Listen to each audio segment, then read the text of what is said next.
की हो छाया, माया जाल न उस तक आया।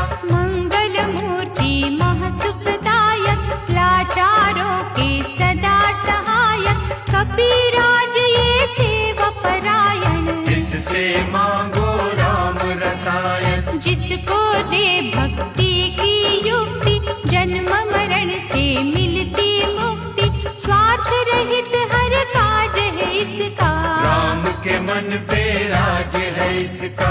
वाल्मीकि ने लिखी है महिमा, हनुमान के गुणों की गरिमा, ये ऐसी अनमोल कस्तूरी, जिसके बिना रामायण अधूरी। कैसा मधुर स्वभाव है इसका, जन जन पर प्रभाव है इसका, धर्म अनुकूल नीति इसकी, राम चरण से प्रीति इसकी। दुर्गम काज सुगम ये करता, जनमानस की विपदा हरता, युगों में जैसे सतयुग प्यारा, सेवकों में हनुमान न्यारा। श्रद्धा रवि बजरंग की रे मनमाला फेर, भय बदरा छट जाएंगे, घड़ी लगे ना दे, अहि रावण को जिसने मारा, तुझे भी देगा वो ही सहारा,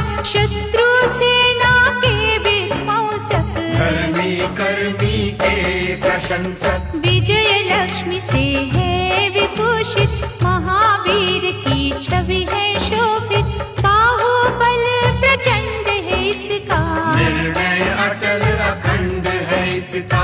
हनु ने जग को ये समझाया, बिना साधना किसने पाया, ज्ञान से तुम अज्ञान मिटाओ, सद्गुण से दुर्गुण को भगाओ। हनुमत भजन यही सिखलाता, पुण्य से पाप अदृश्य हो जाता, जो जन पढ़े हनुमान चालीसा, मनु करे कल्याण उसी का। संकट मोचन जी भर पड़िए, मन से कुछ विश्वास भी करिए, बिना भरोसे कुछ नहीं होता, रोता रहे पिंजरे का तोता। पाठ करो बजरंग बाण का, यही तो सूरज है कल्याण का, रोम रोम में शब्द उतारो, ऊपर ऊपर से न पुकारो। हनुमान वाहुक है एक वाहन, सच्चे मन से करो आवाहन, अपना बनाएगा वो तुमको, गले लगाएगा वो तुमको। भीतर से यदि रोए न कोई, उसका दिल से होए न कोई, हनुमत उसको कैसे मिलेगा, सुख का कैसे फूल खिलेगा। मन है यदि कौवे के जैसा, हनु हनु फिर रटना है कैसा, कपड़े धोने से क्या होगा, नस नस भीतर है यदि धोखा। मन की आंखें भी कभी खोला, मन मंदिर में उसे टटोलो, हनुमत तेरे पास है रहता, देख तो पी के अमृत बहता। कपीपति हनुमंत की सेवा करके दे, तेरे नसीबों की पल। जय जय जय हनुमान, जय हो दया निधान। जय जय जय हनुमान, जय हो दया निधान। जय जय जय हनुमान, जय हो दया निधान।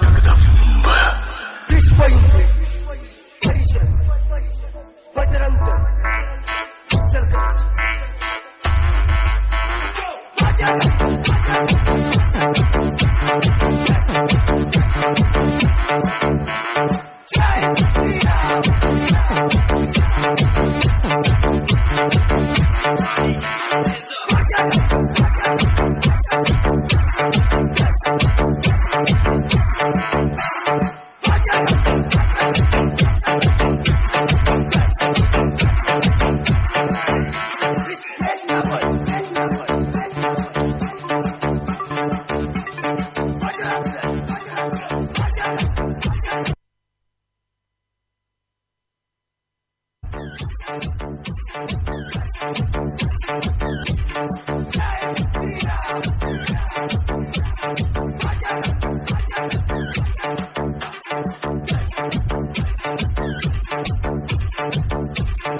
शिवाजी महाराज की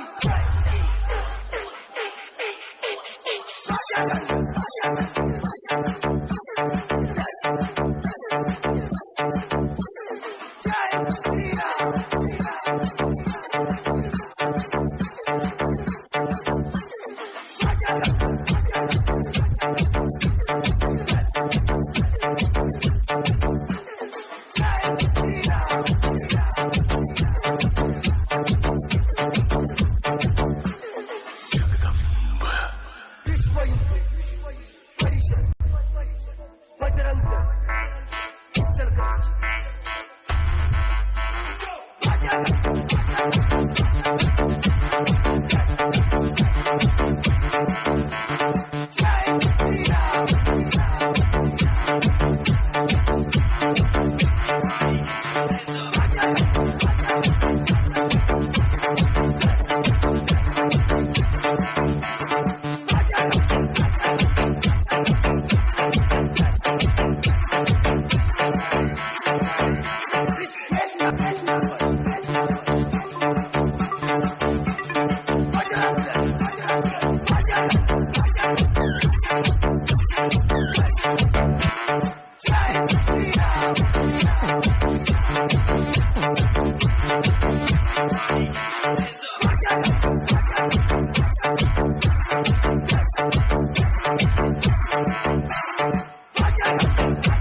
Major Devendra Patel from Harpalpura.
शांति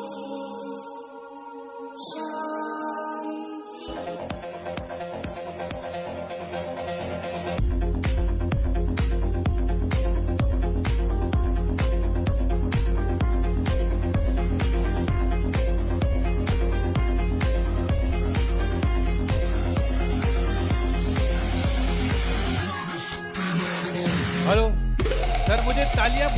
देखेंगे क्या? ये उड़ीसा से बच्चे आए हुए हैं विवेक भारती आश्रम से। श्री ज्ञानचंद हमारे नुमेंद्र महाराज जी ने उनको उनके ज्ञान से इन्होंने बच्चों ने कितनी अच्छी सिंक्रोनाइजेशन दिखाई। यहाँ पर हम डर रहे थे कि कोई बच्चा कुछ नहीं आया, तो कम से कम इनके लिए जोर से तालियां बजती है कि नहीं? मैं तहे दिल से शुक्रगुजार हूँ स्वामी गणेशानंद जी का, जिन्होंने हमें यहाँ पर आए और इन बच्चों को हमारे प्लेटफॉर्म पे आके ये सब के लिए हमें इतनी प्रतिभाशाली बच्चों को हमें सामने दिखाया। तो अभी समय शुरू हो रहा है उस पल का, जिस पल के लिए हम सब यहाँ पर आए हुए हैं। आज 161 बर्थडे है, ये बंद कर दो। 161 बर्थडे है स्वामी विवेकानंद जी का। तो स्वामी विवेकानंद जी के बारे में जो कुछ मुझे बताना है वो मैं बताना नहीं चाहूँगा, क्योंकि ये प्ले में देख के ही आपको बहुत कुछ सीखने को मिलेगा। तो स्वामी विवेकानंद जी की एक बात बहुत ही मुझे पसंद आती है, वो मैं आप सबसे शेयर करना चाहता हूँ। स्वामी विवेकानंद जी जब अमेरिका गए थे तो एक मैडम ने उनको देख के देखा, बहुत हठीला जवान पटा आदमी खड़ा था, तो बोला मुझे शायद मुझे आप बहुत प्यारे लगते हैं, मुझे आपके जैसा बच्चा हो मेरी इच्छा हो। तो स्वामी जी ने बहुत ही अच्छा उत्तर दिया, आप चिंता क्यों करते, मेरे जैसा बच्चा क्यों, मैं ही आपका बच्चा बन जाता हूँ। उन्होंने उन लेडी को माँ बना दिया था तभी। ये हमारी संस्कृति थी। तो 161 बर्थडे पे हमारे राजेंद्र सर जी ये 18th प्ले कर रहे हैं। स्वामी विवेकानंद योगा केंद्र 25 वर्षों से स्वास्थ्य और सांस्कृतिक क्षेत्र में कार्यरत है। ये उल्लासनगर के सौभाग्य की बात है। 1999 में हमारे राजेंद्र सर उल्लासनगर में आए और तब से यहीं के हो गए। आज खुशी से एक और खुशी की बात है, ये जो यहाँ पर विवेक भारती सेवा आश्रम वाले उड़ीसा से जो हमारे गणेशानंद महाराज जी हैं, वो सर के परम मित्र हैं। उनको भी आश्रम को 25 साल पूरे हो रहे हैं।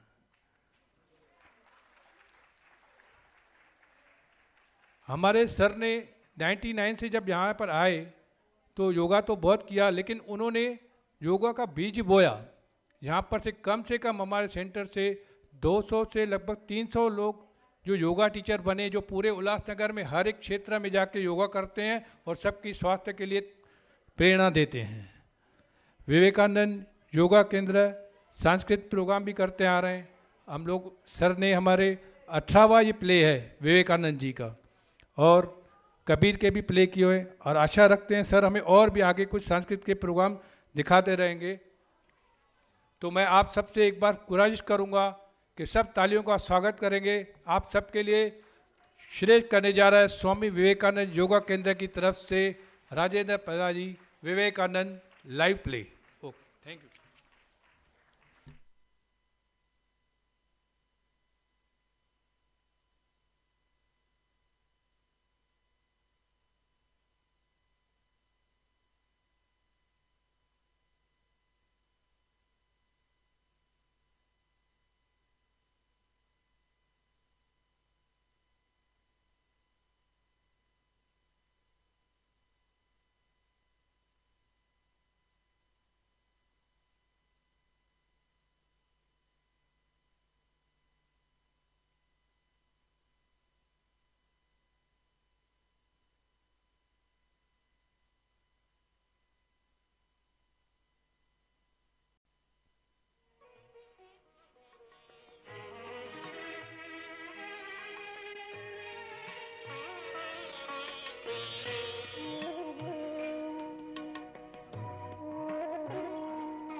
धर्म स्थापन करने आए, जीव में शिव के दर्श कराए। धर्म स्थापन करने आए, जीव में शिव के दर्श कराए। युग धर्म प्रबल हारे, युग धर्म प्रबल हारे। करता तुमको जगत प्रणाम, हृदय बसो तुम राम कृष्ण कृष्ण नंदन प्रेम से रंजित कर दो मम।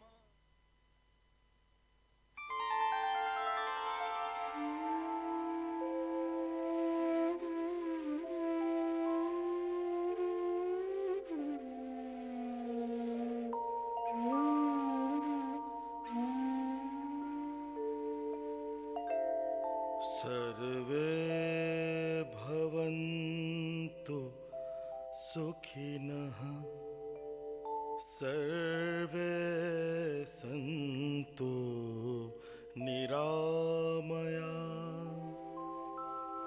सर्वे भद्राणि पश्यन्तु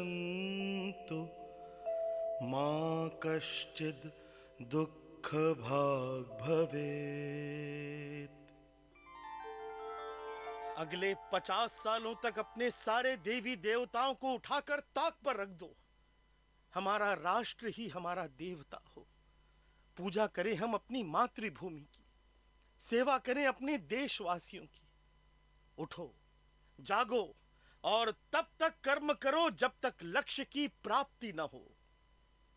क्या था वो? गुरु का आशीर्वाद या उनकी प्रेरणा और शक्ति जिसने मेरे रोम रोम में तेज भर दिया था? वरना मैं था क्या?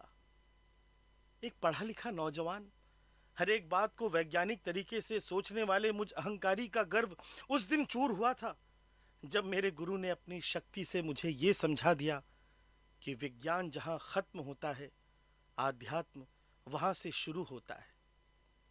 नरेंद्र नाथ दत्त, ये था मेरा नाम। जन्म 12 जनवरी 1863। पिता थे विश्वनाथ दत्त और माँ थी भुवनेश्वरी देवी। और मैं था एक पत्थर। पारस रूपी गुरुदेव रामकृष्ण परमहंस ने मुझको छुआ तो फिर सच्ची जानो चमत्कार ही हुआ। तो शुरू करता हूं ऐसे कि बचपन बीता कैसे। पिताजी थे वकील, कैलकाटा हाई कोर्ट के अटर्नी, अंग्रेजी फारसी संस्कृत के विद्वान, दानी स्वभाव, संगीत रसिक थे मेरे बाबा। बचपन से ही घर में सुरीला माहौल था।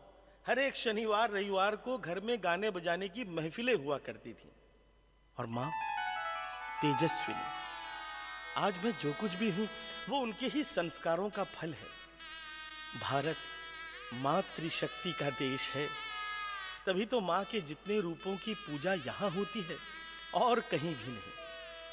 तो 2 बहनों के जन्म के बाद पुत्र जन्म की कामना से मेरी माँ ने बनारस के वीरेश्वर शिव मंदिर की मन्नत की। बनारस में रहने वाली अपनी एक सहेली को लिखा कि हर दिन जाकर के वीरेश्वर शिव का जलाभिषेक करें। तभी तो मेरे बचपन की शैतानियों से तंग आकर के वो कहा करती थी, हे भगवान, हे भोलानाथ, तुम्हारे पास से मांगा था एक पूत और तुमने भेज दिया अपने अनुचरों में से ये भूत। डम डम डमरू, ओ डम डम डमरू बजावेला हमार जोगिया। ओ डम डम डमरू, ओ डम डम डमरू बजावेला हमार जोगिया। ओ डम डम डमरू, डमक डम डमरू बजावेला हमार जोगिया। डम डम डमरू, ओ डम डम डमरू बजावेला हमार जोगिया।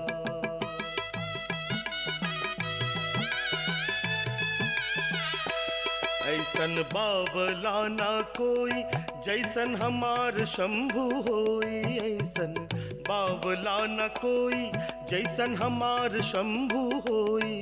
जो नहीं मांगे, जो नहीं मांगे, जो नहीं मांगे उहे लुटावेला हमार जोगिया। जो नहीं मांगे उहे लुटावेला हमार जोगिया। ओ डम डम डमरू, डमक डम डमरू बजावेला हमार जोगिया। डम डम डमरू, ओ डम डम डमरू बजावेला हमार जोगिया। हमार जोगिया, हमार जोगिया। बचपन में महा शरारती था मैं। मेरे बचपन की शैतानियों से तंग आकर के एक दिन मेरी माँ ने हड़हड़ा करके मेरे सिर पे ढेर सारा पानी उड़ेल दिया। बड़बड़ाती रही, की पांदोर छेले रे बाबा, शिव ठाकुरेर भूत माथा में पानी डालेगा इसके, तब जाकर के ठंडा होगा इसका माथा। बचपन में अपनी माँ से यही मजाक किया करता था मैं। भगवान शंकर के सिर पे पानी डाल डाल के मुझे पाया था, अब मेरे सिर पे पानी डाल डाल के क्या भगवान शंकर को पाना चाहती हो? बचपन का मेरा घर का नाम था वीरेश्वर और माँ बुलाती थी बीले कह करके। पहले स्कूल में थोड़े दिन जाने के बाद एक दिन मैं अपने नौकर को बुला रहा था। 4-5 बार बुलाने के बाद भी जब वो नहीं आया तो मेरा माथा ठनक गया। की रे शाला, सुनछिस ना? मेरे बाबा वहां से गुजर रहे थे। मेरे मुंह से निकली गाली ने उन्हें स्तब्ध कर दिया। उन्होंने उसी समय रुककर आवाज लगाई, ओगो सुनछो, आज से नरेंद्र का स्कूल जाना बंद। कोई जरूरत नहीं ऐसे स्कूल में पढ़ने की जहां से बच्चे गालियां सीख कर आते हों। कुछ दिनों बाद बाबा ने घर पर ही दूसरे बच्चों के साथ पढ़ाने की व्यवस्था कर दी। उस पहली शिक्षा का फायदा ये हुआ कि रामायण और महाभारत के हिस्सों के साथ साथ मैंने पूरी संस्कृत व्याकरण कंठस्थ कर ली। 1870, 7 साल का था मैं, तब एक अंग्रेजी विद्यालय में मेरा नाम लिखवाया गया था। पर जब भी मुझे समय मिलता मैं खिड़की से झांककर गली से गुजरते सन्यासियों और भिखारियों को निहारता रहता। सोचता था क्या मस्ती वाला जीवन है इनका। और वो पागला बाउल क्या गाता था। उसके सुर मन पे ऐसे झूला झुलाते थे जैसे जैसे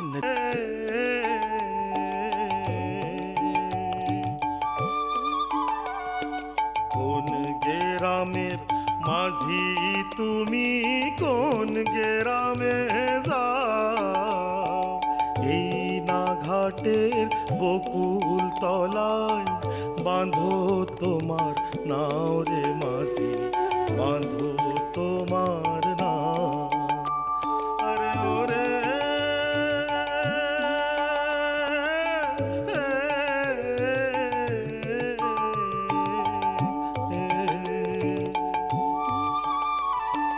ঘরে আসে পুতির মালা, রাঙ্গা কাচের চুড়ি আর মিঠা গাছের কামরাঙ্গাতে ধইরা রাখছি ঝুড়ি।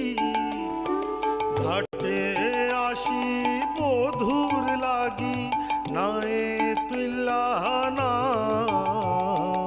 এই না ঘাটের বকুল তলায় বাঁধো তোমার নাও রে মাঝি, बांधो तुम्हार नाम।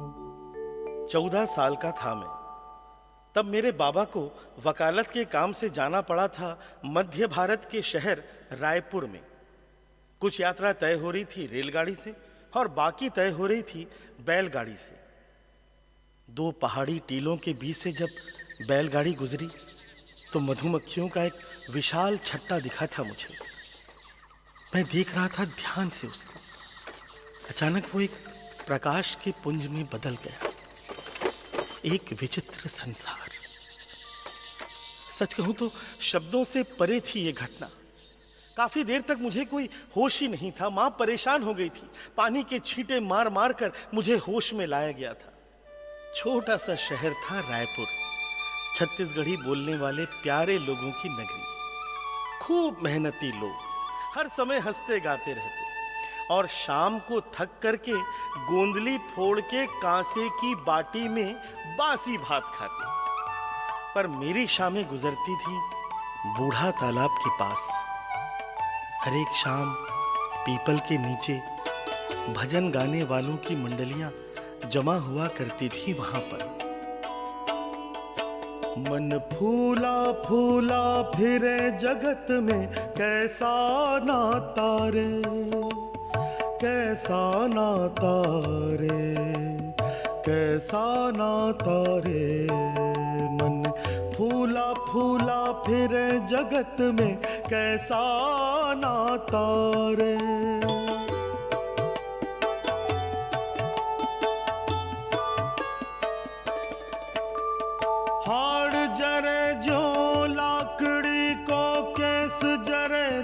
घासा रे, हड़ जरे जो लाकड़ी को केस जरे जस घासा रे।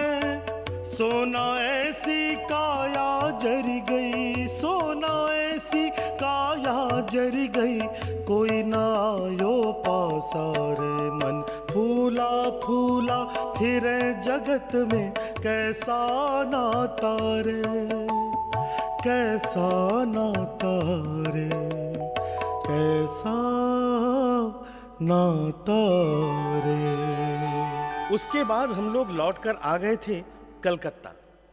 हाई स्कूल की परीक्षा फर्स्ट क्लास में पास करने के बाद मैंने दाखिला लिया था प्रेसिडेंसी कॉलेज में। कलकत्ता उस वक्त बहुत खूबसूरत शहर था। नारियल, सुपारी और खजूर के पेड़ों से आच्छादित, छोटे छोटे पोखरों से पटा मेरा कोलकाता। टमटम और ट्राम को खींचते घोड़े, हाथ रिक्शा और कभी कभी गुजरने वाली फिरंगी साहबों की मोटर गाड़ियाँ। पर सबसे खूबसूरत थी हमारी कॉलेज स्ट्रीट। खूब चहल पहल होती थी वहाँ पर। कलकत्ते की सारी हस्तियों को अगर आप एक जगह देखना चाहें तो बस कॉलेज स्ट्रीट ही आना होगा। फिर 1 साल के बाद मैंने दाखिला लिया था स्कॉटिश चर्च कॉलेज में। हमारे प्रिंसिपल थे मिस्टर हेस्टी।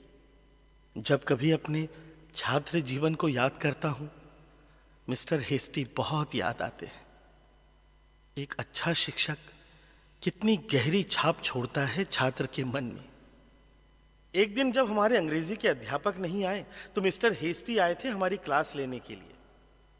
वर्ड्सवर्थ की कविता द एक्सकर्शन में आए समाधि शब्द की व्याख्या करते हुए उन्होंने कहा था, ऐसी उच्च आध्यात्मिक अवस्था मन की शुद्धता और एकाग्रता से ही प्राप्त हो सकती है।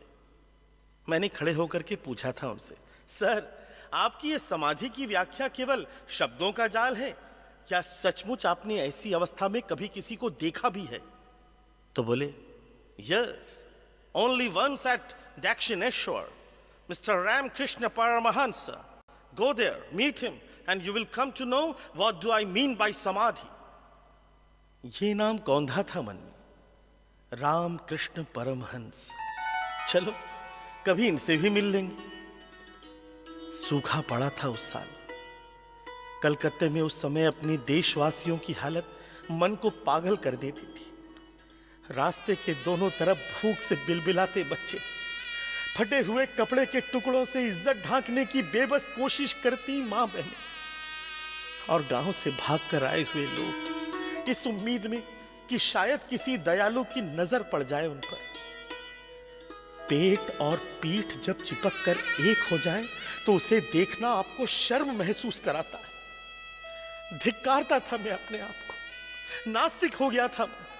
हिंदुओं के करुणा निधान, मुसलमानों के रहीम और ईसाइयों के दयालु परम पिता परमेश्वर पर से विश्वास उठने लगा था मेरा। ये कैसा न्याय है कि एक तरफ लोग भूख से बिलबिला रहे और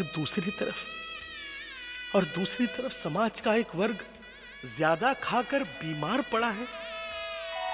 अगर तुम हो तो ये क्यों है, अगर तुम हो तो ये क्यों है, अगर तुम हो तो ये क्यों है, अगर तुम हो तो ये क्यों है।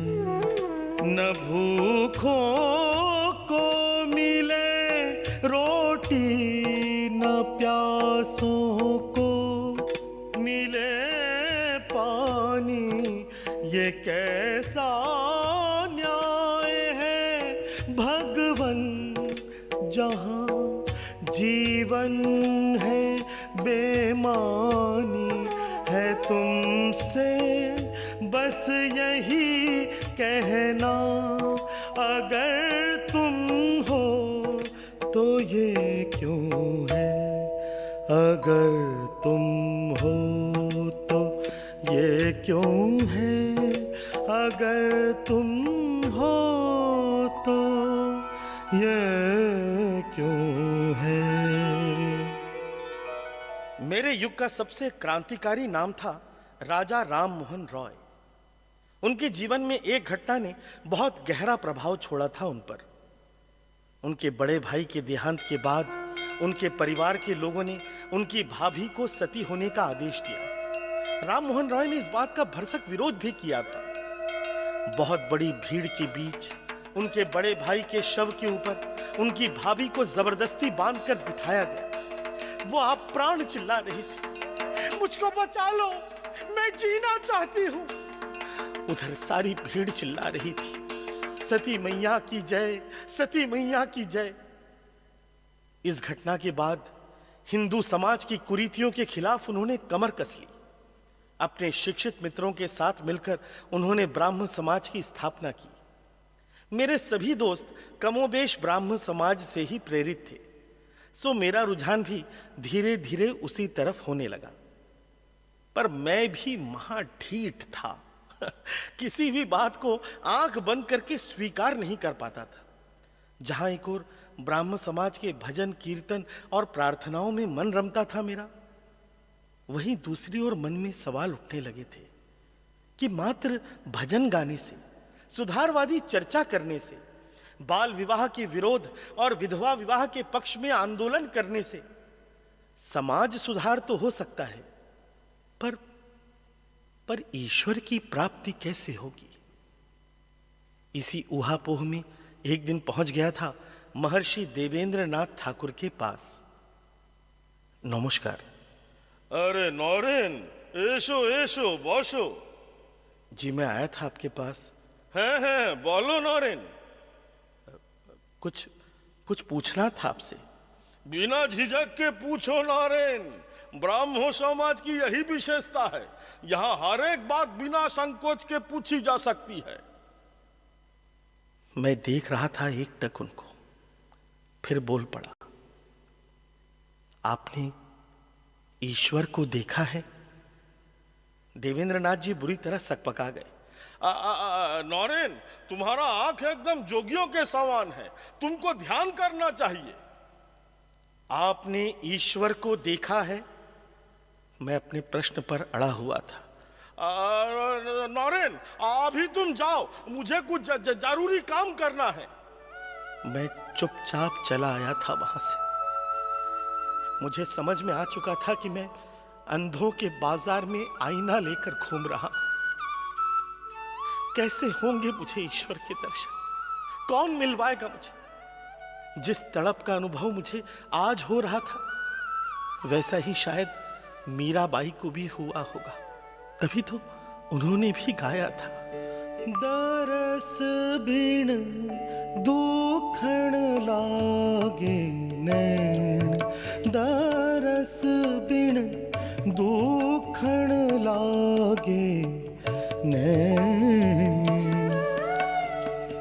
जब से तुम बिछड़े प्रभु मोरे, जब से तुम बिछड़े प्रभु मोरे, कबहु न पायो चैन, दरस बिन दुखण लागे नैन। एक दिन माँ ने मुझे आवाज लगाई, ए नौरेन, जा बाबा उमा दीदीर बाड़ी एट्टू होए आए। क्या काम है माँ? ए आलू पोस्तो बनाया है आज, बहुत पसंद है उसको, एक कटोरी देके आजा। और हाँ, वो रामचंद्र मामा है ना, उनसे जाकर के कहना कि बाबा ने बुलाया है। मासी माँ के घर से लौटता हुआ सीधे चला गया था हमारे रिश्तेदार श्रीमान रामचंद्र दत्त के घर। दादू से मेरी खूब पटती थी, कम से कम वो मुझे दूसरों की तरह बच्चा नहीं समझते थे। फिर उस समय मेरी दिमागी हालत ऐसी थी कि हर एक बात में आध्यात्मिक चर्चा आ ही जाती थी। दादू मेरी व्याकुलता भांप गए थे शायद। तो हमारे नौरेन बाबू आजकल ईश्वर दर्शन करने की इच्छा रखते हैं। दादू देखिए, मजाक मत उड़ाइए मेरा। नहीं नहीं नहीं, मजाक नहीं उड़ा रहा हूं रे, मैं तो तेरी पात्रता को आंक रहा हूं। क्या बोल रहे हैं दादू? आप मुझसे ये पहेलियों वाली भाषा में बात मत करिए। नहीं नहीं, मैं बोल रहा हूं कि मैं तुझको तौल रहा हूं। तू जो ईश्वर दर्शन करने की इच्छा रखता है ना, तू उसके योग्य है भी कि नहीं? क्यों? ईश्वर के दर्शन करने के लिए योग्यता की क्या जरूरत? जरूरत है रे।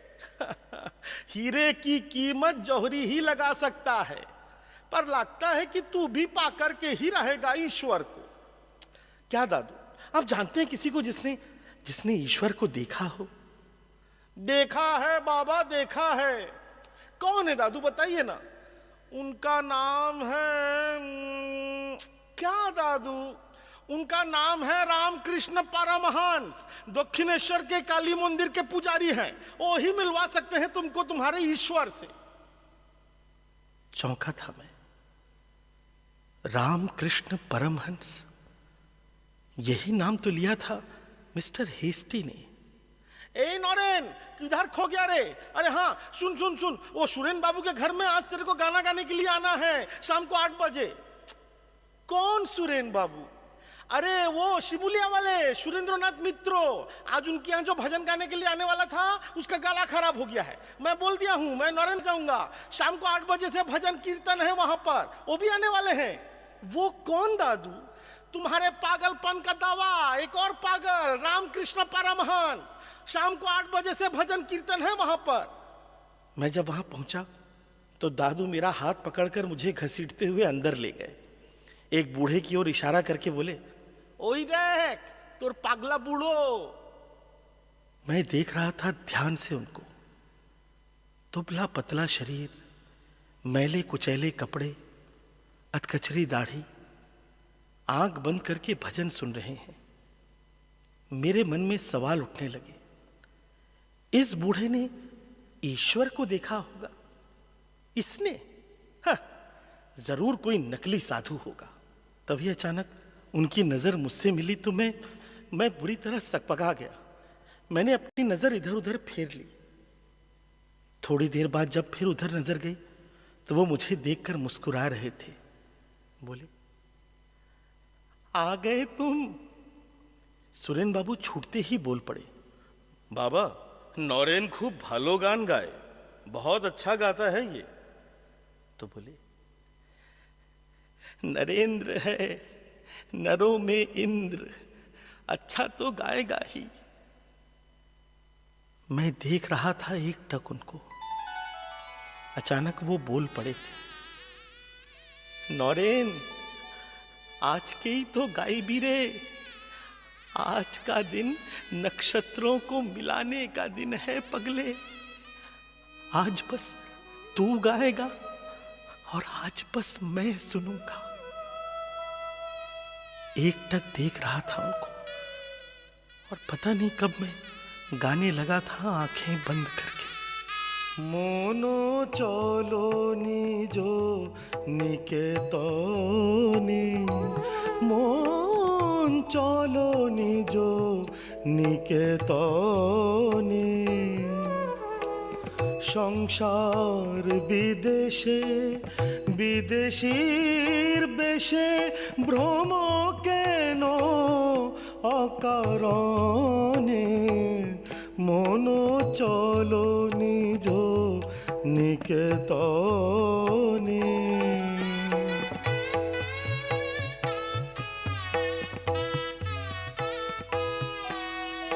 সত্য পথে মন করো আরোহণ, প্রেমের অনুক্ষণ পথেতে সম্বল রাখো পুণ্য ধন গোপনে।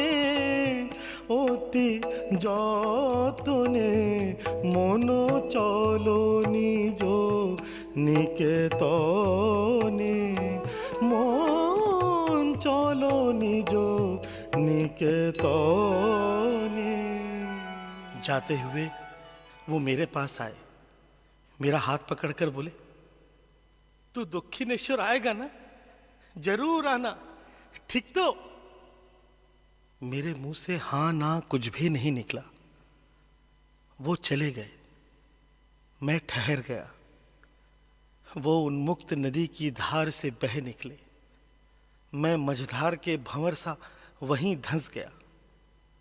बाद में जब अपने ब्राह्म समाजी दोस्तों को मैंने ये घटना सुनाई तो उन लोगों ने मेरा बहुत मजाक उड़ाया। नरेंद्र, चलो तुम्हारे उस ढोंगी की पोल खोलते हैं आज।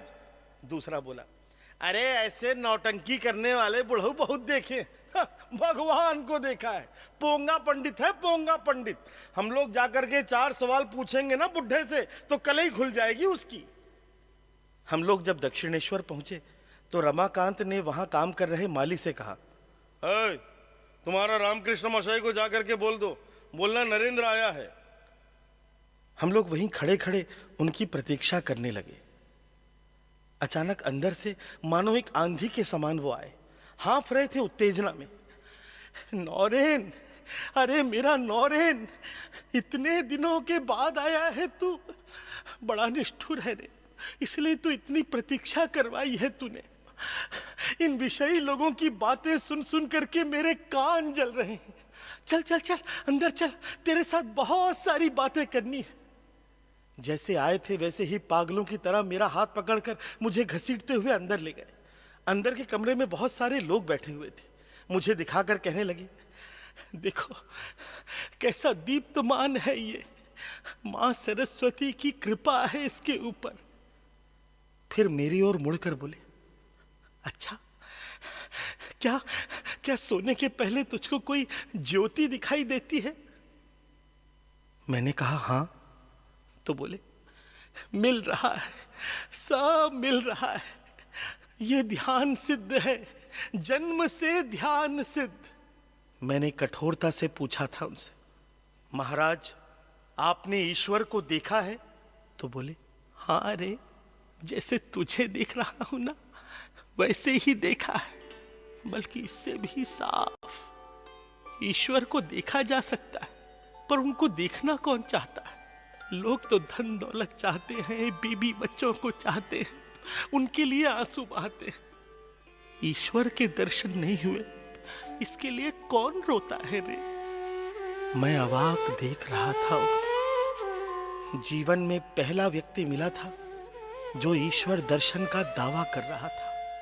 मेरे ब्राह्म समाजी संस्कारों ने मुझे निर्गुण उपासना सिखाई थी, और ये पागल बूढ़ा कहता है कि माँ काली की पत्थर की मूर्ति इन्हें दर्शन देती है, इनके साथ बातें करती है। वहां से जब घर लौटा तो मन में एक अजीब सा झंझावात चल रहा था। निरगुण निराकार, निरगुण निराकार, बस कहीं आधार। निर्गुण निराकार, निर्गुण निराकार, सगुण साकार, सगुण साकार, अंत में काकार। निर्गुण निराकार, निराकार, निराकार। वहां से जब लौटा तो मन में बस एक ही बात घूम रही थी, इस आदमी को परखना है। सो 2-3 दिनों के बाद मैं फिर खिंचा सा चला गया दक्षिणेश्वर। एक लड़का मिला, बोला, आपनी बोशुन, मैं उनको बुला देता हूं। मैं वहीं बैठकर उनकी प्रतीक्षा करने लगा। अचानक वो अंदर से बढ़ते हुए आए और अपने दाहिने पांव से मेरी छाती पर स्पर्श किया। मेरी आंखें खुली हुई थी। मैं देख रहा था मंदिर के बगीचे को, दीवारों को विलीन होते हुए। ऐसा लगा जैसे जैसे मेरी मौत बहुत करीब आ गई हो मुझसे। डर के मारे चिल्ला उठा था मैं, अरे ये क्या किया आपने? मेरे घर में मेरे माँ बाप भाई बहन हैं। तो हंसने लगे, मेरी छाती पर हाथ रखकर मुझे सामान्य किया। बोले, अच्छा अभी इतना ही, समय आने पर सब होगा। मेरा वैज्ञानिक मन इसे समझ नहीं पा रहा था। क्या हो जाता है मुझे? क्यों इस आदमी के सामने सम्मोहित हो जाता हूं मैं? लगता था कि जरूर ये कोई जादूगर है। खैर, अगर ये कोई जादूगर है तो इसकी पोल भी मेरे ही हाथों खुलेगी। तीसरी बार जब पहुंचा तो वो मुझे अपने साथ लेकर बगीचे में चले गए। काफी देर तक मुझसे बातें करते रहे। फिर उन्होंने मेरे सिर पर अपना हाथ रखा तो मैं दोबारा बेहोश हो गया। मैं समझ नहीं पा रहा था इसे, क्यों इस आदमी के सामने परवश हो जाता हूं मैं, और ऐसा भी नहीं कि कोई भारी सा लगता हो, बल्कि हर बार परम आनंद में डूब जाता हूं मैं। प्रश्नों के जाल से घिरने लगा था। कौन है वो जिसकी रचना है ये संसार, जिसने सुंदर कुरूप, धनी निर्धन, जड़ चेतन सबकी रचना की और खुद छुप के रहता है, मानो चुनौती दे रहा हो कि खोजी हो तो खोज ले। मैं नहीं, मेरा नहीं, ये तन किसी का है दिया। मैं नहीं, मेरा नहीं, ये तन किसी का है दिया। जो भी अपने पास है, जो भी अपने पास है, वो धन किसी का है दिया। मैं नहीं, मेरा नहीं, ये तन किसी का है दिया।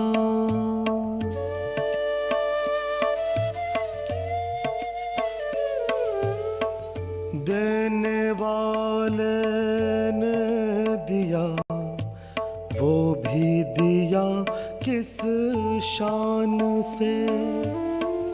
मेरा है ये लेने वाला, कह उठा अभिमान से। मैं मेरा ये कहने वाला, मन किसी का है दिया। मैं नहीं, मेरा नहीं, ये तन किसी का है दिया। अब मैं वहां हर दिन जाने लगा था। न जाओ तो किसी और बात में मन ही नहीं लगता था मेरा। एक दिन मेरे बहुत आग्रह करने पर जब उन्होंने मुझे ईश्वर के साक्षात्कार करवाए, तो उनको गुरु मानने के अलावा मेरे पास और कोई चारा ही नहीं था। एक दिन बाबा ने पूछा था मुझसे, ए नौरेन, तू जब वो लोग नहीं आए उसके बाद? नहीं बाबा। क्या करते हैं तेरे सब दोस्त? समझ में नहीं आ रहा था कि किन शब्दों में सत्य कहूं। बोलना, क्या करते हैं तेरे सब बड़े घर के दोस्त? बाबा, वो लोग आजकल नर्तकी का नृत्य देखने जाते हैं। बोलने के बाद मैं खुद ही इतना झेप गया कि पूछो मत। ए नौरेन, एटा तो मोनेर खेला रे, ये तो मन का खेल है। आज मन उसमें रमता है तो नर्तकी के पास जाता है। देखना, कल जब मन पलटेगा ना, तो ये नर्तकी शब्द भी पलट करके कीर्तन हो जाएगा। माँ की मूर्ति के पास जाकर कहने लगे, माँ, तोर खेला तू ही जानिस। रोते रोते अचानक गाने लगे थे बाबा। সকলি তোমারি ইচ্ছা, ইচ্ছা মই তারা তুমি। তুমি করো মা, লোকে বলে করি আমি। সকলি তোমারি ইচ্ছা, ইচ্ছা মই তারা তুমি মা।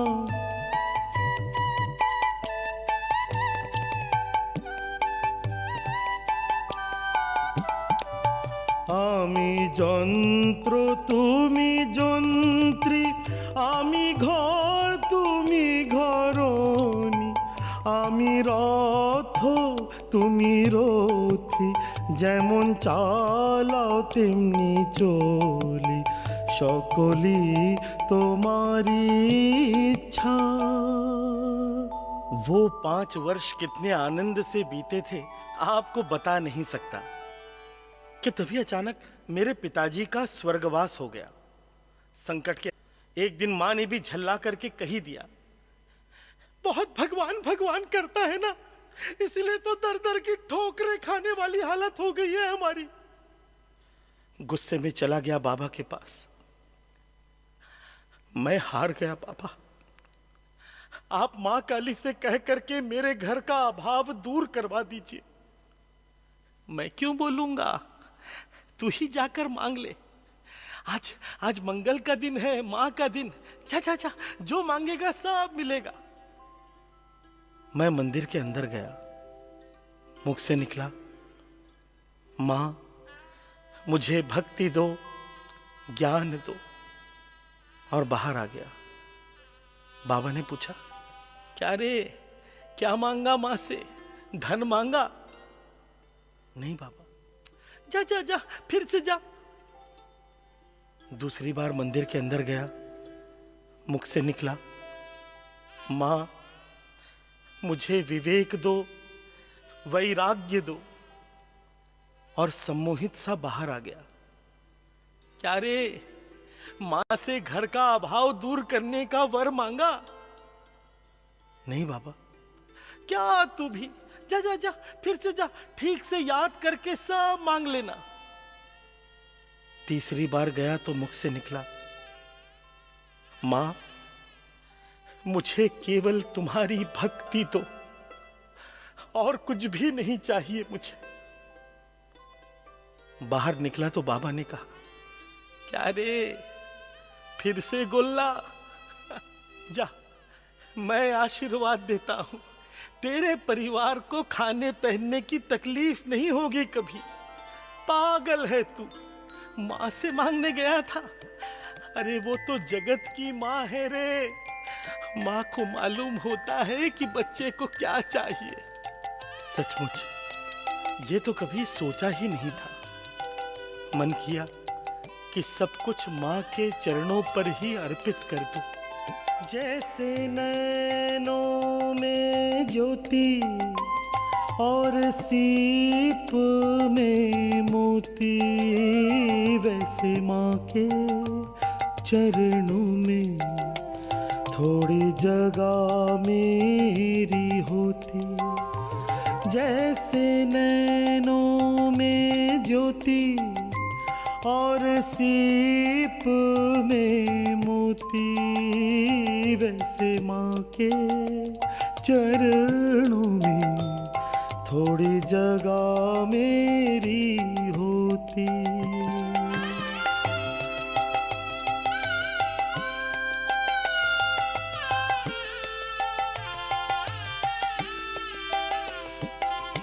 मुख होता दिया और जीभ होती बाती, आंसुअन की स्याही से मैं माँ को लिखता पाती।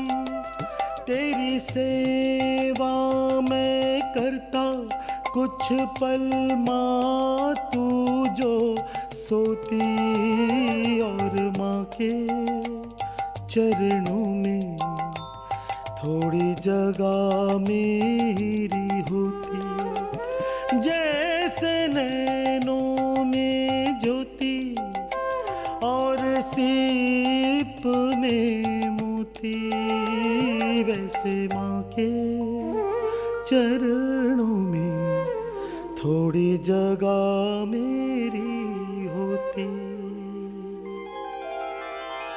गुरुदेव की तबीयत अब बिगड़ने लगी थी, तो हमारी गुरु माँ शारदा देवी ने अब सारा दायित्व संभाल लिया था।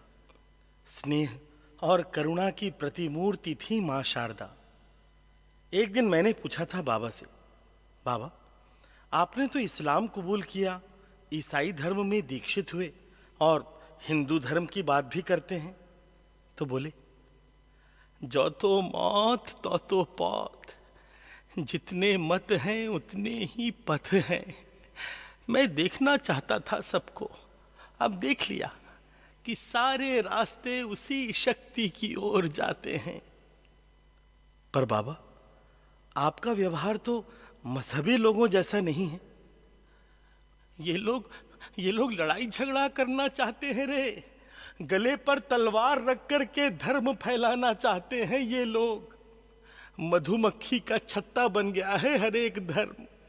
अब तुमको तय करना है कि तुम क्या पाना चाहते हो, ब्रह्म रूपी शहद या काटने वाली मधुमक्खियों की संगत। नौरेन, नाव है जीव और पानी है माया। पानी में नाव रहे तो कोई नुकसान नहीं, पर नाव में पानी चला गया तो बचना मुश्किल है। एक दिन शाम को जब मैं देर से पहुंचा तो बाबा कुछ चुपचाप से थे। मैंने कहा, बाबा कुछ बोलेंगे नहीं, नाराज हैं मुझसे? तो बोले, हाँ। अवाक था मैं, क्या भूल हो गई मुझसे बाबा? तो बोले, पहले तू रोज मुझे गाना सुनाता था, अब गुनगुनाता भी नहीं है मेरे सामने। मैं हंस पड़ा। क्या बाबा, आपने तो मुझको डरा ही दिया था। गाना नौरेन, पता नहीं फिर तुझसे सुनने का मौका मिले न मिले। मैंने कहा, क्या सुनेंगे बाबा? श्यामा संगीत या कोई भजन? वो गदाधर बोल रहा था तूने पक्का गाना सीखा है। हाँ बाबा, कभी सुनाया नहीं तूने है? चल सुना तो, हम लोग भी तो सुने कैसा होता है तुम लोगों का पक्का गाना। माँ कालिका तुम देवी कालिका, तुम असुर दल विनाशिनी। माँ कालिका तुम देवी कालिका, तुम असुर दल विनाशिनी। माँ कालिका तुम देवी कालिका, जगत जननी माँ तुम ही शिवानी। जगत जननी माँ तुम ही शिवानी, काल रूपिणी तुम सुखदायिनी।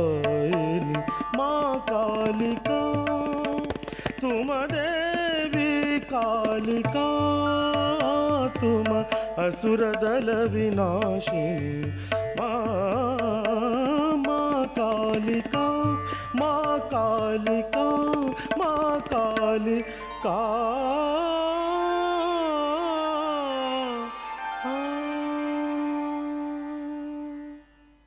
गुरुदेव की तबीयत अब काफी बिगड़ चुकी थी। गले का कैंसर हो गया था उन्हें। हम सारे शिष्य सुबह से लेकर शाम तक उनके ही पास बैठे रहते थे। एक दिन शाम को जब मैं देर से पहुंचा तो मुझे देखकर बाबा ने कहा, क्या हुआ? मैंने कहा, कुछ नहीं बाबा। नहीं नहीं नहीं, तेरा चेहरा देख करके लग रहा है कि तुझे कोई बात परेशान कर रही है। मैंने कहा, बाबा वो दिन कब आएगा जब मेरे देशवासी मुट्ठी भर अनाज के लिए रास्ते पर भीख नहीं मांगेंगे? तो हंसने लगे। तेरा आकाश बड़ा हो रहा है। मैंने पूछा, क्या मतलब? पहले तू परिवार को लेकर चिंतित था, अब देश को लेकर चिंतित। देखना, कुछ दिनों के बाद पूरा संसार तुझे अपना लगने लगेगा। अच्छा, क्या भाव आता है तेरे मन में देशवासियों के लिए? बाबा, उनके लिए तो दया का भाव आता है मन में। बाबा बुरी तरह भड़क गए। भाग जा यहां से, निकल जा, शक्ल नहीं दिखाना अपनी। मैं डर गया था, इतने गुस्से में कभी नहीं देखा था बाबा को। तू है क्या जो दया करेगा?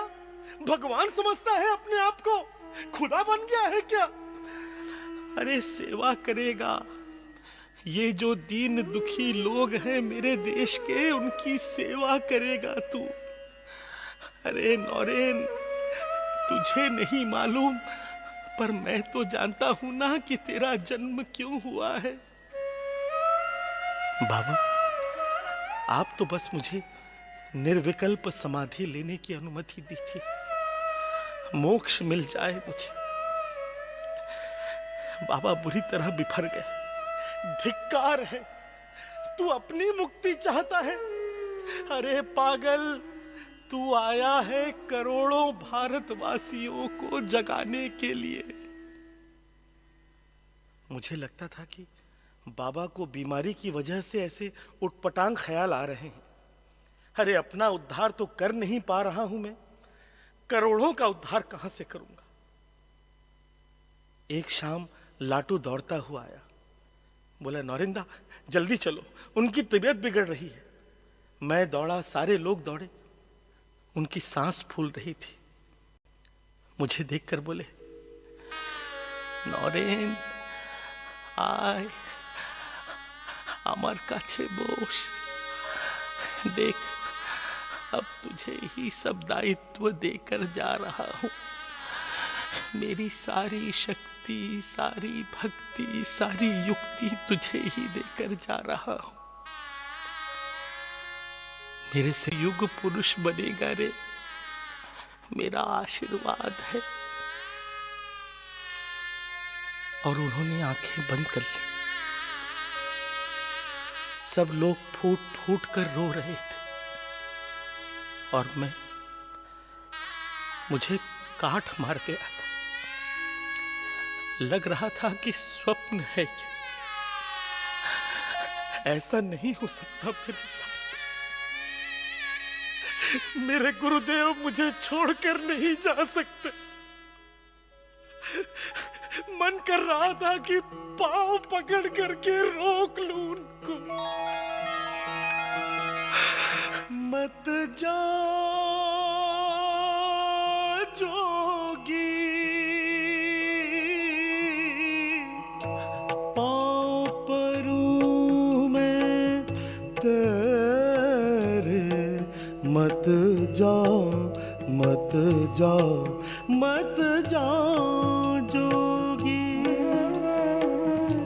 पांव परूं मैं तेरे। मत जा, मत जा, मत जा जोगी।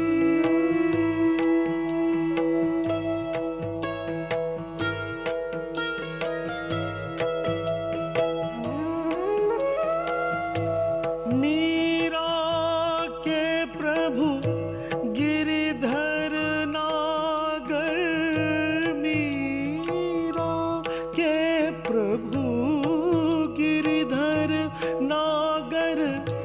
जोत से जोत, जोत से जोत मिला जा रे।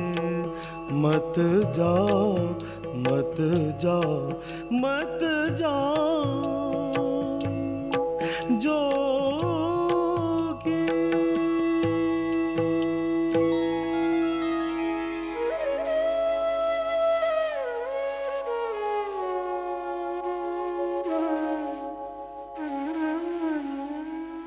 गुरुदेव के जाने के बाद अब गुरु मां शारदा देवी ही हमारा एकमात्र आश्रय थी। एक भूतहा कहलाने वाला मकान किराए पर लेकर मैं अपने गुरु बंधुओं के साथ साधना के क्रम में जुट गया। दिन भर ध्यान, चर्चा और मस्ती में भजन गाना, यही दिनचर्या थी। बहुत स्वादिष्ट भोजन करते थे हम लोग। जानना चाहते हैं? उसना चावल, नीम के पत्ते और नमक। अरे भूख ही किसको लगती थी जब चर्चा हो रही हो अरस्तु, Pluto, Madhvacharya, Shankaracharya, Ramanujacharya, Jesus Christ, Buddha और महावीर जैसे महापुरुषों के दर्शन की। एक दिन गुरुदेव ने स्वप्न में दर्शन दिए। कहने लगे, ए नौरेन, कुएं में रहने वाला मेंढक मत बन, पंख फैलाकर हंस बन जा। अरे भारत के कोने कोने में ज्ञानी बसते हैं, सबसे मिलेगा तभी तो तेरा अंतर कमल खिलेगा रे। गुरु माँ के पास गया, बोला माँ मुझे अनुमति दो, मैं परिव्राजक बनकर भारत भ्रमण करना चाहता हूं। तो बोली मेरा आशीर्वाद तो सदा तेरे साथ है रे, पर परिवार में जाकर के माँ से भी अनुमति ले ले। मैंने कहा अब तो सारा संसार ही मेरा परिवार है और तुम ही मेरी एकमात्र माँ हो। बाहर निकला तो एक पुराना ब्राह्मण समाजी दोस्त मिल गया। कहने लगा Narendra, we all friends are very annoyed with you. क्यों इन गेरुआधारी सन्यासियों के साथ रहकर के अपनी जिंदगी बर्बाद कर रहे हो? मैंने कहा अब ये निर्णय तो समय को ही लेने दो कि कौन सही था और कौन गलत। मस्ती में गुनगुनाता हुआ आगे बढ़ने लगा था मैं। मुझे है काम ईश्वर से, जगत रूठे तो रूठन दे। मुझे है काम ईश्वर से, जगत रूठे तो रूठन दे। जगत रूठे तो रूठन दे, जगत रूठे तो रूठन दे।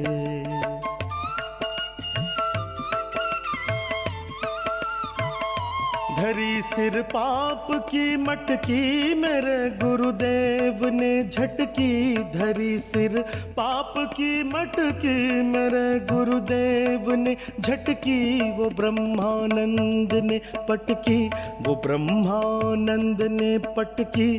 अगर फूटे तो फूटन दे।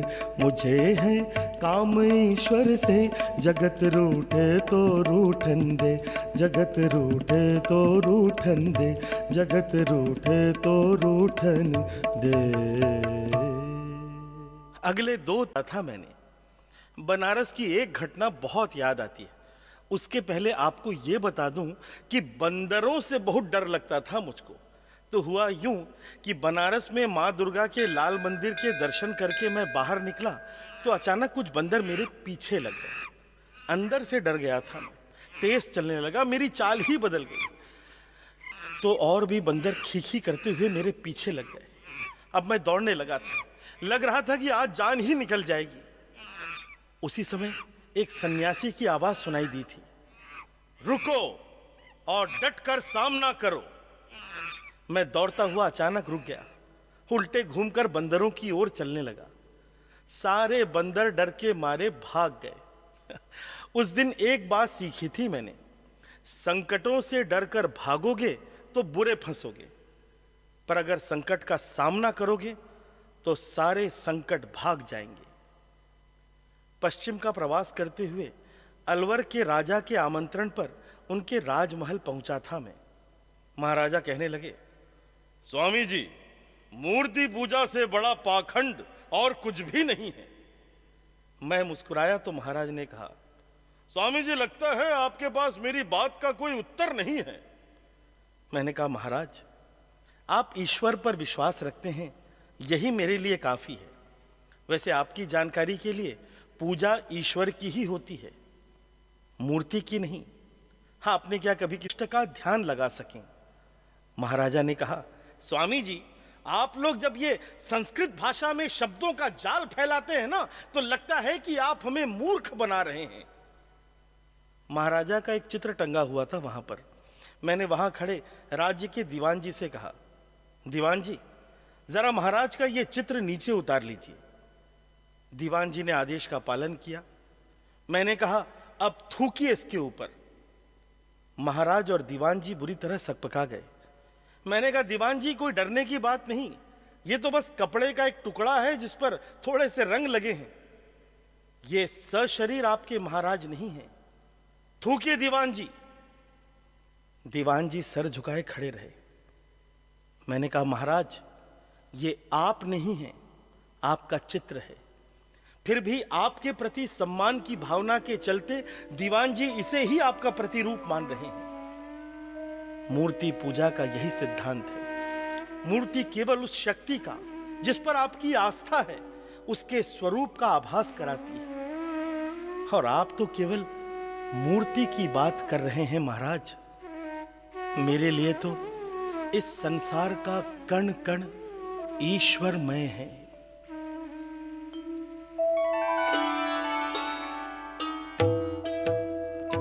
देख सको तो देखोगे तुम कण कण में भगवान,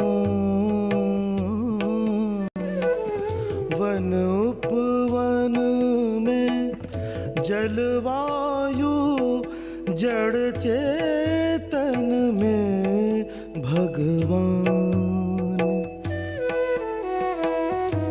देख सको तो देखोगे तुम।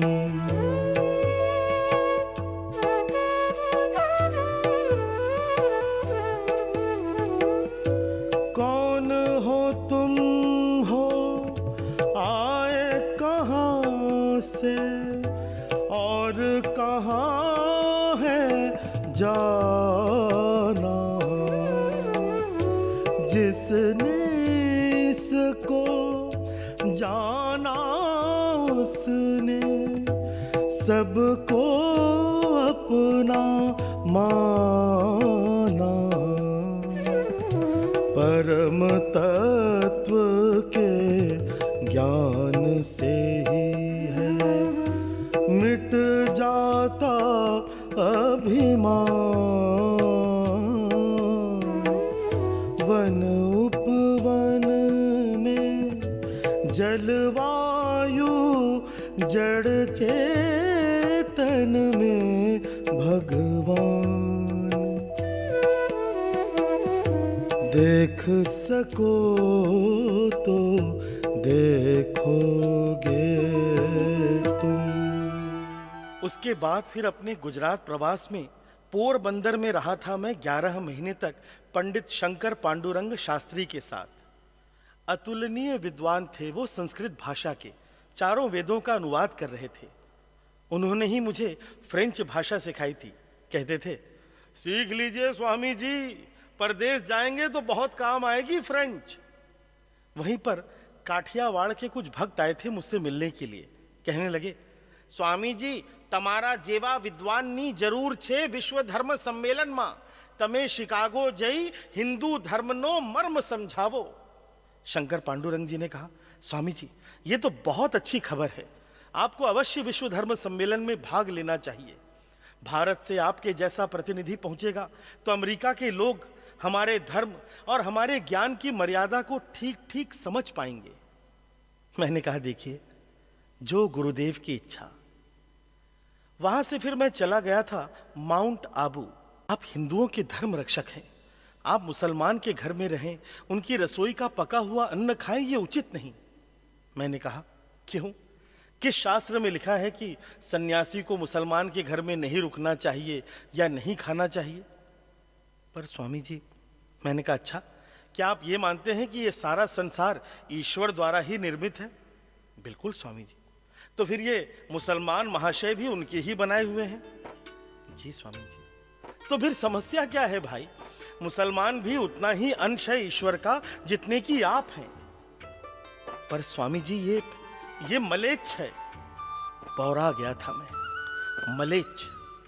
जिस समय से हिंदुओं ने मलेच्छ और अछूत शब्दों का प्रयोग शुरू किया है, तब से हमारे विनाश की शुरुआत हुई है। दूसरे को नीचा दिखा करके ऊंचा उठना चाहते हैं आप। मेरा धर्म ये नहीं सिखाता मुझको। मैं नहीं मानता तुम्हारे इस छुआछूत और रसोई घर की हंडिया वाले धर्म को। कोई छोटा बड़ा नहीं है, सब उसकी संतान। कोई छोटा बड़ा नहीं है, सब उसकी संतान। सबको अपना मानो, सबको अपना मानो तो मिल जाएंगे भगवान। कोई छोटा बड़ा नहीं है, सब उसकी संतान। माउंट आबू में ही मेरी मुलाकात हुई थी खेतड़ी के महाराज अजीत सिंह से। कुछ ही दिनों में मेरे अनन्य शिष्य बन गए थे वो। फिर दक्षिण भारत का दौरा करता हुआ पहुंच गया था मुंबई। मुंबई के मेरे प्रवास में मेरी ये धारणा और भी प्रबल हुई कि भारत का शिक्षित समाज धीरे धीरे पश्चिमी प्रभाव से ग्रस्त होता जा रहा है। वहां पर एक छात्र था जो मुझसे तर्क करने लगा। This country is full of garbage. What is wrong? If I follow the Europeans, they are cultured, nice. Swami ji, I always feel ashamed of being born in this dirty country. मैंने कहा, brother, there is nothing wrong in accepting good things from other cultures. You do serve your auntie, but not at the cost of your mother. और ये देश मात्र जमीन का टुकड़ा नहीं है, ये मां है, भारत मां। हम हिंदुओं की यही समस्या है। अरे अपने धर्मशास्त्रों को, दर्शन को समझो, पहले पढ़ो उसको, फिर उचित लगे तो उसकी आलोचना भी करो। पर तुम्हारे जैसे अंधे को यह अधिकार नहीं कि वो दूसरों को बदसूरत कहता फिरे। उसके बाद फिर पुणे में रहा था मैं 10 दिनों तक लोकमान्य तिलक के साथ। पराधीन भारत में उनके जैसा ओजस्वी व्यक्तित्व मिलना मुश्किल था। क्या तेज था उनकी वाणी में। कहते थे, स्वराज्य हा माझा जन्म सिद्ध हक्क आहे, तो मी मिळवीनच। उसके बाद फिर दक्षिण भारत का व्यापक दौरा करता हुआ पहुंच गया था कन्याकुमारी। हिंद महासागर, अरब सागर और बंगाल की खाड़ी का संगम स्थल। छोटे बच्चे की तरह अधीर हो गया था मैं। सीधे कूद पड़ा था समुद्र में। तैरते तैरते पहुंच गया एक चट्टान पर। चढ़कर देखा तो भाव विभोर हो गया। लगा यही स्थान उचित होगा साधना के लिए। भारत माता के पांव के नख पर बैठा था मैं। क्या सुंदर रूप है मां का। हिम मुकुट से सजा काश्मीर मस्तक, हिमालय की पर्वत श्रेणियां केश है मां के। गंगा और यमुना गले के हार हो जैसे, सतपुड़ा और विंध्याचल मां के वक्षस्थल हो मानो। जहां 3-3 समुद्रों में मां के चरण कमलों को पखारने के लिए होड़ मची हो। जहां पंजाब, राजस्थान, महाराष्ट्र और गुजरात वीरता की गाथा गाते हों। जहां अंग बंग और पूर्वांचल के राज्य कला और संस्कृति की पुरवाई बहा रहे हों। उत्तर का विशाल हृदय स्थल तेरा मानो सबको आश्रय दे रहा हो। और दक्षिण के प्रांतों की मलयानिल हवाएं मानो तप, ज्ञान और संस्कृति की सुगंध फैला रही हो। भाव विभोर था मैं। हे भारत माता, तेरी सेवा करके ही मुझे मेरा लक्ष्य प्राप्त होगा। आशीष दे मां कि मैं दीन दुखी भारतवासियों के काम आ सकूं। वंदे मातरम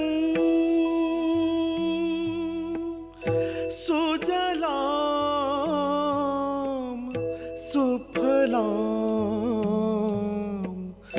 मलयज शीतलाम सस्य श्यामलाम मातरम वंदे मातरम। शुभ्र ज्योत्स्नाम पुलकित यामिनी पुल्लकुसुमित द्रुमदल शोभिनी सुहासिनी सुमधुर भाषिणी सुखदां वरदां मातरं वन्दे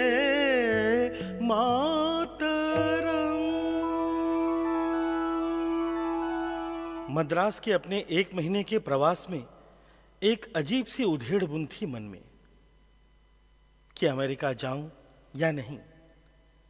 तभी एक दिन स्वप्न में गुरुदेव को देखा। वो समुद्र के एक किनारे से दूसरे किनारे की ओर बढ़ते हुए मुझे आगे बढ़ने का संकेत दे रहे थे। तभी एक अशरीरी निराकार वाणी मुझे सुनाई दी थी, जाओ। दूसरे ही दिन खेतड़ी महाराज के निजी सचिव मुंशी जगमोहन उपस्थित हो गए महाराज का आमंत्रण लेकर। मैंने जब कहा कि मैं अमेरिका जाने की योजना बना रहा हूं तो कहने लगे, स्वामी जी भले एक दिन के लिए ही सही, पर आपको खेतड़ी चलना होगा। रही आपके अमेरिका जाने की बात, तो खेतड़ी नरेश की इच्छा है कि आपकी अमेरिका यात्रा का सारा खर्च वो वहन करे। उनके आग्रह के आगे नतमस्तक हुआ और पहुंच गया खेतड़ी। मेरी अमेरिका यात्रा की सारी योजना महाराज अजीत सिंह ने ही बनाई थी। मेरे ये वस्त्र और मेरी ये राजस्थानी पगड़ी उनकी ही देन है। एक दिन महाराज ने कहा, स्वामी जी हम लोग तो इतने दिनों से आपको केवल स्वामी जी कहकर ही बुला रहे हैं, पर एक नाम मैंने आपके लिए सोच रखा है। मैंने कहा, अच्छा क्या है भाई मेरा नाम? महाराजा ने कहा, आपका नाम होगा स्वामी विवेकानंद। मैंने कहा, ठीक है, आज से अपना नाम विवेकानंद ही बताऊंगा सबको। महाराज के पुत्र का जन्मोत्सव बड़ी धूमधाम से मनाया जा रहा था खेतड़ी में। एक दिन मैं अपने अतिथि कक्ष में विश्राम कर रहा था तो महाराज के निजी सचिव ने आकर के कहा, स्वामी जी बड़े कमरे में चलिए। मैंने कहा, कोई विशेष बात? तो बोले, महाराज के सारे मित्र आए हैं, उनसे मिलना भी हो जाएगा। मैं जब दरबार पहुंचा तो वातावरण कुछ अलग सा था। महाराजा ने कहा, स्वामी जी आज मैंने अपने सभी मित्रों को आमंत्रित किया है। आप अगर धर्म संस्कृति के विषय में कुछ कहें तो आनंद आ जाएगा। मैंने कहा, निश्चय ही। एक छोटा सा व्याख्यान खत्म करके मैं जैसे ही मुड़ा, देखा एक महिला प्रवेश कर रही थीं। काफी बनाव श्रृंगार कर रखा था, पांव में घुंघरू बंधे थे। महाराज के निजी सचिव ने खड़े होकर कहा, आप सब मुअज्जिज मेहमानों के मनोरंजन के लिए एक मशहूर तवायफ को दावत दी गई है। स्वामी जी आप भी बैठिए, नृत्य देख कर जाइएगा। ग्लानि से भर उठा था मैं। मेरे प्रवचन के बाद ये तवायफ। मैंने खड़े होकर कहा, महाराज मुझे अनुमति दें तो मैं थोड़ी देर विश्राम कर लूं। मैं अपने अतिथि कक्ष में आकर विश्राम करने लगा। उधर उस नृत्यांगना को मेरा व्यवहार बहुत बुरा लगा था। उसने गाना शुरू किया। उसका मर्मस्पर्शी स्वर मेरे हृदय को चीरता हुआ प्रवेश कर रहा था। सूरदास जी का वो भजन मैं बहुत बार सुन चुका था, पर आज मानो उसके अर्थ की एक एक परत मेरे सामने खुलकर आ रही थी। प्रभु मोरे अवगुण चितन समदर्शी प्रभु नाम तिहारो, चाहे तो पार करो प्रभु मोरे अवगुण चितना धरो।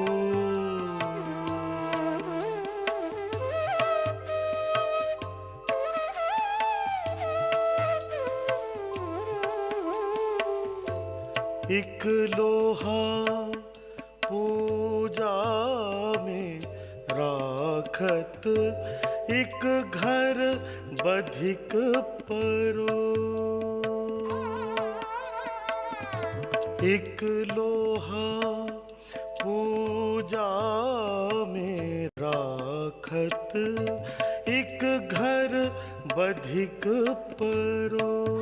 गुण नहीं जाने पारस गुण, अवगुण नहीं जाने कंचन करत खरो प्रभु मोरे अवगुण चित नाम, अवगुण चित नाम, अवगुण चित ना धरो।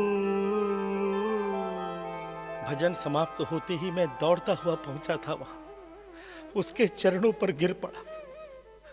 मुझे क्षमा कर दो मां, मेरे मन में ये भाव ही कैसे आया कि तुम नीच हो।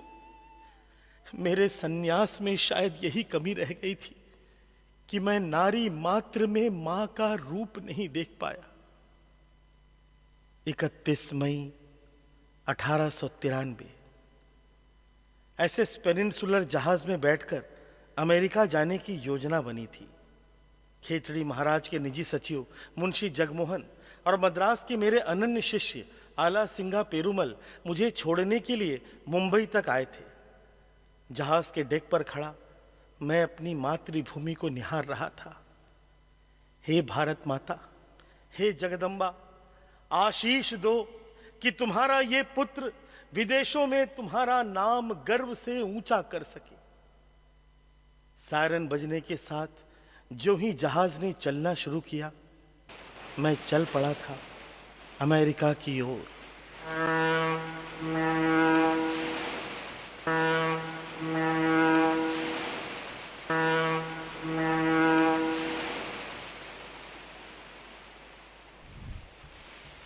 हेलो, स्वामी विवेकानंद योगा केंद्र की तरफ से आप आए हुए सभी लोगों का स्वागत करते हैं।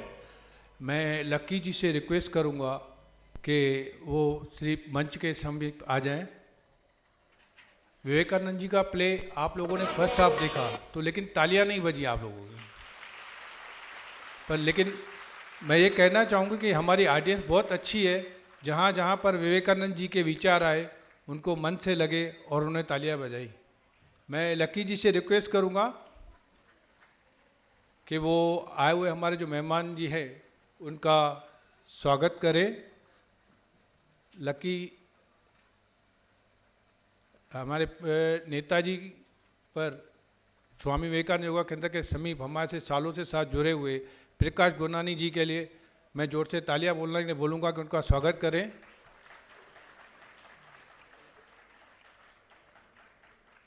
और हमारे पर आए हुए मेहमान गायत्री मंडल जो हवन के ऊपर अश्वमेध यज्ञ के करने की तैयारी कर रहे हैं, मैं उनका भी स्वागत करने के लिए लक्की जी को बोलूँगा। और आप सबसे निवेदन है, आप अपनी जगह पर बैठे रहें। आप सबको जगह पर ही प्रसाद मिलेगा, प्रसाद यहीं पर बैठे का नहीं, क्योंकि हम आपके इंटरवल में भी हम आपको जो उड़ीसा से हमारे समीप आए हुए हैं जिसका आपने योगा का प्रेम देखा, तो उनकी जब जहाँ पर जगन्नाथपुरी में जगन्नाथ जी की यात्रा निकलती है तो सुंदर नृत्य होता है, तो वो नृत्य दिखाने के लिए आपके सामने आ रहे हैं विवेक भारती सेवाश्रम के नन्हे नन्हे बच्चे जो ओडिशा से आप सबके लिए आए हुए हैं। मैं लकी जी से निवेदन करूंगा कि आए हुए आशा नानी जी मैडम जी भी आए हुए हैं, उनका भी स्वागत करें। और हमारे जो मेहमान हैं दामी मैडम, ये उनका भी स्वागत करें।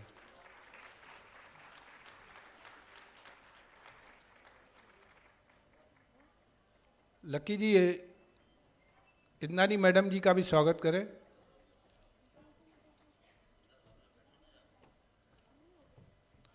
आप सब वहीं पर बैठे रहें, आपको वहीं पर प्रसाद मिलेगा।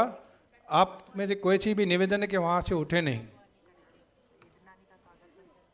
इदनानी मैडम का स्वागत कंचन मंगवानी जी मैडम को मैं बोल रहा हूँ, हमारे सेंटर की पहले पिलर कंचन मंगवानी जी के लिए मैं रिक्वेस्ट करूँगा कि वो इदनानी मैडम का स्वागत करें।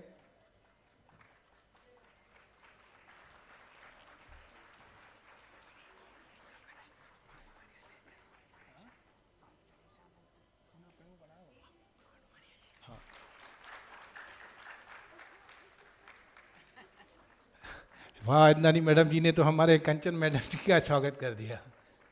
जोर से तालियां इन लोगों के लिए।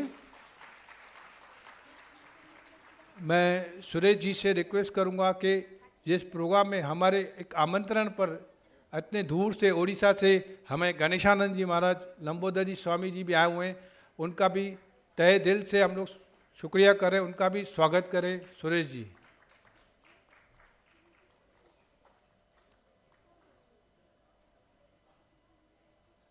आप सबको मैं बोलना चाहता हूँ, एक बार तो उनके लिए जोर से तालियां बजाइए।